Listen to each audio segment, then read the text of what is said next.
What I don't understand is... What we don't understand is how this piece of cloth can cause so much hatred, controversy, friction, squabble.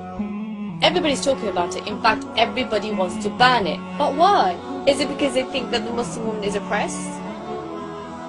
Or I can speak perfectly fine. They think we need to be liberated, be free. They want us to be like the Western women, the so-called symbol of femininity. What?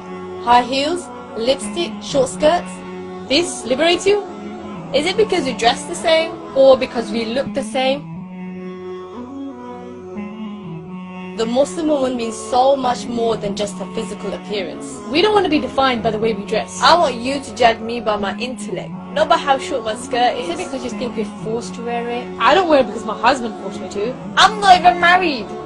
Or my father forced me to. I wear it solely because God tells us to, and we want to please Him. We are subservient to God and not to the trends of fashion or society. But hold on. You say we're forced, but yet you force us to take it off? Is it because you think it's a communication barrier? Well, what does communication really mean? According to the Oxford Dictionary, it could either mean 1. The imparting or exchanging of information by speaking, writing or using some other medium. Or 2. The means of sending or receiving information such as telephone lines or computers. So how exactly does the niqab prevent this? Let's test it out. Testing, testing. We hear you loud and clear.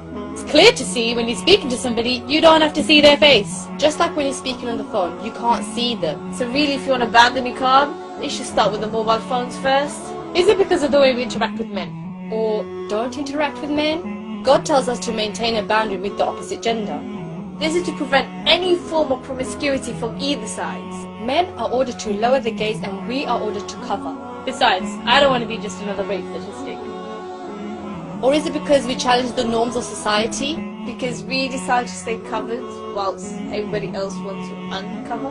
We live in a society where the biggest industry is pornography and still increasing. And the status of woman is slowly decreasing. Western woman is seen as merely a sex object, exploited for a beautiful materialistic gain. Like selling a car? Or even selling a chocolate bar. Okay. Enough discussion. I think it's time for us to tell you about the niqab. This piece of cloth that you call it, it honors me. It protects me. It tells me my body belongs to me, nobody else. Nobody can tell me how to dress, what to say, how to look, apart from God Almighty. This is true liberation. Liberated from the dictates of fashion and society. This is true freedom, being free from the submissions of man's desires. This is true femininity, because we preserve our beauty rather than being exploited for it. The symbol of oppression is not the Muslim woman, it is in fact the Western woman. Which is why we present to you Islam. We want to give you the solution for a society that is spiraling backwards. Islam is in fact the religion to take this society forwards. To finally restore the much needed honour, dignity and respect. Not to just women, but men too. In fact, all of mankind. And so to conclude, it's time for you and I to join the campaign.